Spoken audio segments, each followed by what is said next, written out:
ಬೆಂಗಳೂರು ನಗರದ ಫ್ರೀಡಂ ಪಾರ್ಕ್ನಲ್ಲಿ ಇವತ್ತು ಕರ್ನಾಟಕ ಪ್ರದೇಶ ಜನತಾದಳದಿಂದ ಹಮ್ಮಿಕೊಂಡಿರ್ತಕ್ಕಂಥ ಕರ್ನಾಟಕ ಸರ್ಕಾರ ಇವತ್ತು ಏನು ಬೆಲೆ ಏರಿಕೆ ವಿರುದ್ಧ ಮತ್ತು ಭ್ರಷ್ಟಾಚಾರದ ವಿರುದ್ಧ ಮತ್ತು ಕರ್ನಾಟಕ ಸರ್ಕಾರದ ಒಂದು ದುರಾಡಳಿತದ ವಿರುದ್ಧ ಇವತ್ತು ಫ್ರೀಡಂ ಪಾರ್ಕ್ನಲ್ಲಿ ಹಮ್ಮಿಕೊಂಡಿರ್ತಕ್ಕಂಥ ಈ ಒಂದು ಕಾರ್ಯಕರ್ತರ ಸಮಾವೇಶದಲ್ಲಿ ಇವತ್ತು ವೇದಿಕೆಯಲ್ಲಿ ಉಪಸ್ಥಿತರಿರ್ತಕ್ಕಂಥ ಕರ್ನಾಟಕ ರಾಜ್ಯದ ಯುವ ಘಟಕದ ಅಧ್ಯಕ್ಷರಾದಂಥ ನಿಖಿಲ್ ಕುಮಾರಣ್ಣವರೇ ಮತ್ತು ವೇದಿಕೆ ಮೇಲೆ ಇರ್ತಕ್ಕಂಥ ಎಲ್ಲ ನಮ್ಮ ಪಕ್ಷದ ಶಾಸಕರು, ವಿಧಾನ ಪರಿಷತ್ ಸದಸ್ಯರು ಮತ್ತು ಮಾಜಿ ಶಾಸಕರು ಮತ್ತು ಎಲ್ಲ ಪದಾಧಿಕಾರಿಗಳೇ ಮತ್ತು ಈ ಒಂದು ಸಾವಿರಾರು ಸಂಖ್ಯೆಯಲ್ಲಿ ಭಾಗವಹಿಸಿರ್ತಕ್ಕಂಥ ಈ ಒಂದು ಸಮಾವೇಶದಲ್ಲಿ ಕಾರ್ಯಕರ್ತರೇ,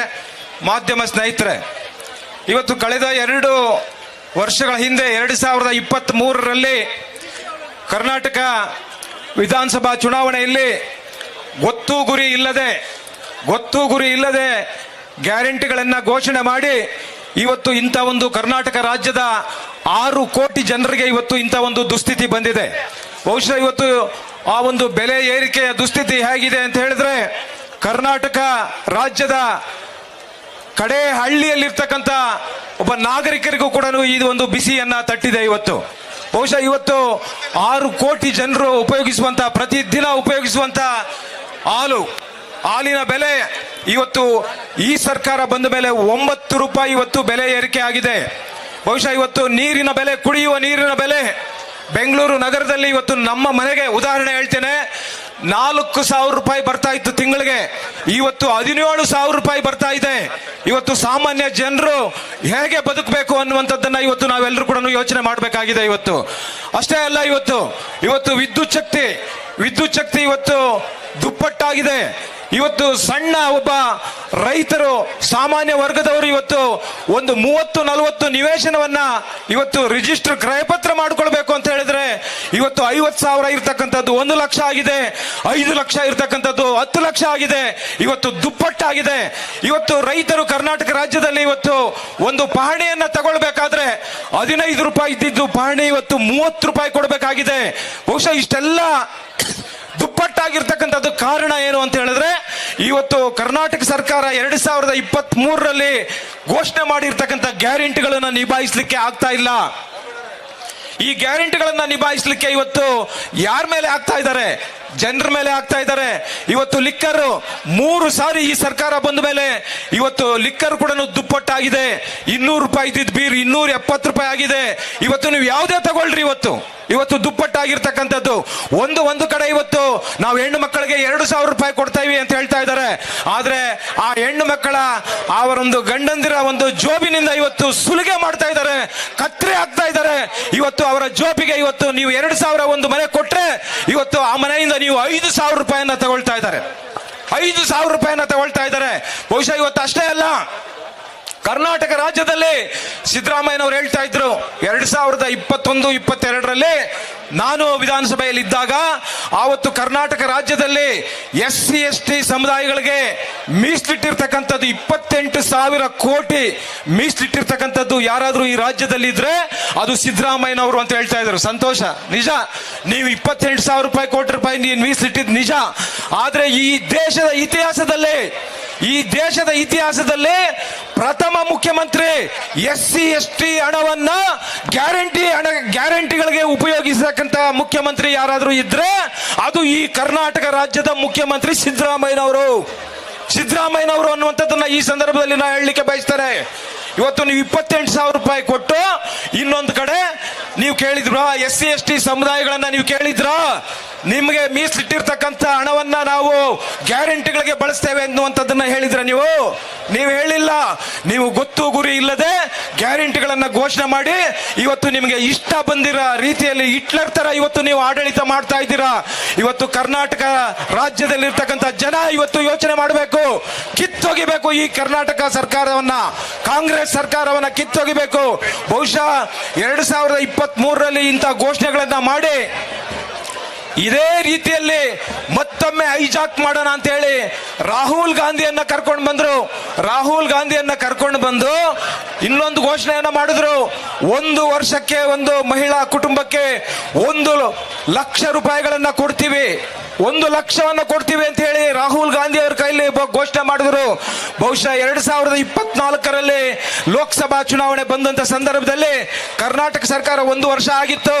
ಕರ್ನಾಟಕ ರಾಜ್ಯದ ಜನ ಎಚ್ಚೆತ್ತುಕೊಂಡಿದ್ರು. ನಿಮ್ಮ ಯೋಗ್ಯತೆಗೆ ತಿಂಗಳಿಗೆ 2,000 ರೂಪಾಯಿ ಆ ಹೆಣ್ಣು ಮಕ್ಕಳಿಗೆ ಕೊಡಕ್ ಆಗ್ತಾ ಇಲ್ಲ. ಆದ್ರೆ ರಾಹುಲ್ ಗಾಂಧಿ ಅವರು 1 ವರ್ಷಕ್ಕೆ 1 ಲಕ್ಷ ರೂಪಾಯಿ 1 ಲಕ್ಷ ಕೊಡ್ತೀವಿ ಅಂತ ಘೋಷಣೆ ಮಾಡಿದ್ರು. ತಿಂಗಳಿಗೆ 8,500 ಆಗ್ತಾ ಇತ್ತು. ನಿಮ್ಮ ಯೋಗ್ಯತೆಗೆ 2,000 ಕೊಡಕ್ ಆಗ್ತಾ ಇಲ್ಲ. ನೀವು 8,500 ರೂಪಾಯಿ ಕೊಡ್ತೀರ ನೀವು. ಅಂದ್ರೆ ನೀವು ಜನ ಮೋಸ ಮಾಡ್ಲಿಕ್ಕೆ ಹೊರಟಿದ್ರು. ಕರ್ನಾಟಕ ರಾಜ್ಯದ ಜನ ಎಚ್ಚೆತ್ತುಕೊಂಡಿದ್ರು. ಕರ್ನಾಟಕ ರಾಜ್ಯದನ್ನ ಎತ್ತೆತ್ಕೊಂಡು NDA ಸರ್ಕಾರದಲ್ಲಿ ನರೇಂದ್ರ ಮೋದಿ ಅವರನ್ನ ಈ ದೇಶದಲ್ಲಿ ಪ್ರಧಾನಮಂತ್ರಿಗಳನ್ನ ಮಾಡುವಂತದ್ದಕ್ಕೆ ಅವಕಾಶ ಕೊಟ್ಟರು. ಇಲ್ಲ ಅಂದ್ರೆ ಬಹುಶಃ ಈ ದೇಶವನ್ನ ಹಾಳು ಮಾಡ್ತಾ ಇದ್ರಿ. ಸಿದ್ದರಾಮಯ್ಯನವರು ಹೇಳಿರ್ತಕ್ಕಂಥದ್ದು ಸದನದಲ್ಲಿ 1 ವರ್ಷಕ್ಕೆ 90,000 ಕೋಟಿ ರೂಪಾಯಿಗಳನ್ನ ಬಡ್ಡಿ ಕಟ್ತಾ ಇದ್ದೀವಿ. ನೀವೆಲ್ಲರೂ ಕೂಡ ಯೋಚನೆ ಮಾಡಬೇಕು. 1 ವರ್ಷಕ್ಕೆ ನಾವು ಏಷ್ಯನ್ ಬ್ಯಾಂಕ್ಗಳಲ್ಲಿ ಮಾಡಿರ್ತಕ್ಕಂಥ ಸಾಲಕ್ಕೆ 90,000 ಕೋಟಿಗಳನ್ನ ಇವತ್ತು ನಾವು ಬಡ್ಡಿ ಕಟ್ತಾ ಇದ್ದೀವಿ. ರೆಗ್ಯುಲರ್ ಎಕ್ಸ್ಪೆಂಡಿಚರ್ಸ್ 1.5 ಲಕ್ಷ ಕೋಟಿ ಬೇಕು. ಇವತ್ತು 72,000 ಕೋಟಿ ಆಗ್ತಾ ಇತ್ತು ನಿಮ್ಮ ಗ್ಯಾರಂಟಿಗಳಿಗೆ. ಆದ್ರೆ ನೀವು ಇದನ್ನ ತಪ್ಪಿಸ್ಕೊಳ್ಳೋದಕ್ಕೆ ಕರ್ನಾಟಕ ರಾಜ್ಯದಲ್ಲಿ ಎಲ್ಲ ಜಿಲ್ಲೆಯ DC ಗಳಿಗೆ ನೀವು ಒಂದು ಸಂದೇಶವನ್ನ ಕಳಿಸಿದ್ರೆ ರ್ಯಾಂಡಮ್ ಆಗಿ 10,000 15,000 BPL ಕಾರ್ಡ್ಗಳನ್ನ ಕಟ್ ಮಾಡಬೇಕು ಅಂತ ಹೇಳಿದ್ರಿ. ಅದರಿಂದ ನೀವು ಸುಮಾರು 20-25,000 ಕೋಟಿಗಳನ್ನ ಉಳಿಸ್ಕೊಂಡ್ರಿ. ಇವತ್ತು ಬಾಯ್ ಬಡ್ಕೊಂತ ಇದ್ದಾರೆ ಹೆಣ್ಣು ಮಕ್ಕಳು. ಹಣ ನಮಗ್ ಬರ್ತಾ ಇತ್ತು, ಈಗ ಬರ್ತಾ ಇಲ್ಲ ಅಂತ ಹೇಳಿ. ಆದ್ರೆ ನೀವು ಇದನ್ನ ಉಳಿಸುವ ಸಲುವಾಗಿ ಇವತ್ತು 25,000 ಕೋಟಿಗಳನ್ನ ನೀವು ಅದರಲ್ಲಿ ಉಳಿಸ್ಕೊಂಡಿದ್ದೀರಾ. 25,000 ಕೋಟಿ ರೂಪಾಯಿಗಳನ್ನ ಉಳಿಸ್ಕೊಂಡಿದ್ದೀರಾ. ಬಹುಶಃ ಈ ಸರ್ಕಾರ ಹೀಗೆ ನಡೆದ್ರೆ ಇವತ್ತು ರೆಗ್ಯುಲರ್ ಎಕ್ಸ್ಪೆಂಡಿಚರ್ಸ್ ಏನು 1.5 ಲಕ್ಷ ಕೋಟಿ ಇದೆ. ಬಹುಶಃ ಇವತ್ತು ನಾವು ಕಟ್ತಕ್ಕಂಥ 90,000 ಬಡ್ಡಿ ಏನ್ ಕಟ್ತಾ ಇದ್ದೀವಿ 1 ವರ್ಷಕ್ಕೆ, ಬಹುಶಃ ಇದು ರೆಗ್ಯುಲರ್ ಎಕ್ಸ್ಪೆಂಡಿಚರ್ಸ್ಗಿಂತ ಇನ್ನೂ ಮುಂದೆ ಹೋಗುತ್ತೆ. ಬಹುಶಃ ಎಲ್ಲ ಕರ್ನಾಟಕ ರಾಜ್ಯ ಯಾವ ರೀತಿ ಪರಿಸ್ಥಿತಿ ಬರುತ್ತೆ, ಎಲ್ಲಿ ನಿಂತ್ರೆ ಅಲ್ಲೇ ನಿಂತ್ಕೊಳ್ಬೇಕು ಅಂತ ಒಂದು ಪರಿಸ್ಥಿತಿ ಎದುರಾಗುತ್ತೆ. ಇದು ನಿಲ್ಲಬಾರದು.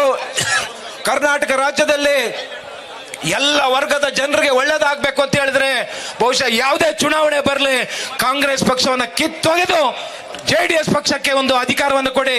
ಬಹುಶಃ ಕರ್ನಾಟಕ ರಾಜ್ಯದಲ್ಲಿ ದೇವೇಗೌಡರು ಮುಖ್ಯಮಂತ್ರಿಗಳಾಗಿದ್ದಾಗ, ಈ ದೇಶದಲ್ಲಿ ಪ್ರಧಾನಮಂತ್ರಿಗಳಾಗಿದ್ದಾಗ ಇಂಥ ಪರಿಸ್ಥಿತಿ ಬಂದಿರಲಿಲ್ಲ.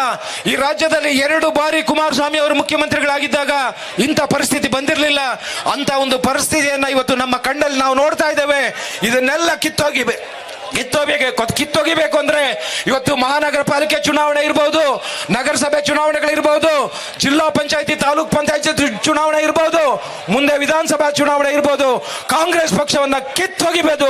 ಕರ್ನಾಟಕ ಪ್ರದೇಶ ಜನತಾ ದಳವನ್ನ ಅಧಿಕಾರಕ್ಕೆ ತಂದು ಎಲ್ಲ ವರ್ಗಗಳ ಜನರ ಒಂದು ಬದುಕನ್ನ ಸುಗಮವಾಗಿ ಕಟ್ಕೊಳ್ಳೋದಕ್ಕೆ ಅವಕಾಶ ಮಾಡಿಕೊಡ್ಬೇಕು ಅಂತ ಹೇಳಿ ಇವತ್ತು ವೇದಿಕೆ ಮೇಲೆ ಮಾತನಾಡಲಿಕ್ಕೆ ಅವಕಾಶ ಕೊಟ್ಟಂತ ವೇದಿಕೆ ಮೇಲೆ ಇರ್ತಕ್ಕಂಥ ಎಲ್ಲ ಗಣ್ಯರಿಗೂ ತಮಗೆಲ್ಲರಿಗೂ ಕೂಡ ವಂದಿಸುತ್ತಾ ನನ್ನ ಮಾತಿಗೆ ವಿರಾಮ ಕೊಡ್ತೇನೆ.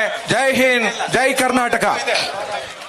ಸ್ವಾದಿಷ್ಟತೆಯ ಸ್ವಾದ, ತಾಜಾತನದ ಆಹ್ಲಾದ, ಉತ್ತಮ ಆರೋಗ್ಯ ಮತ್ತು ಹೆಚ್ಚಿನ ರೋಗ ನಿರೋಧಕ ಶಕ್ತಿಯ ವೃದ್ಧಿಗೆ ಈಗ ನಿಮಗೆ ಸಿಗುತ್ತಿದೆ ಉತ್ತಮ ಗುಣಮಟ್ಟದ ಪೌಷ್ಟಿಕಾಂಶ Shri Vaidik millet health mix. ಇದು ಸಿರಿಧಾನ್ಯಗಳ ಸಂಪತ್ತು.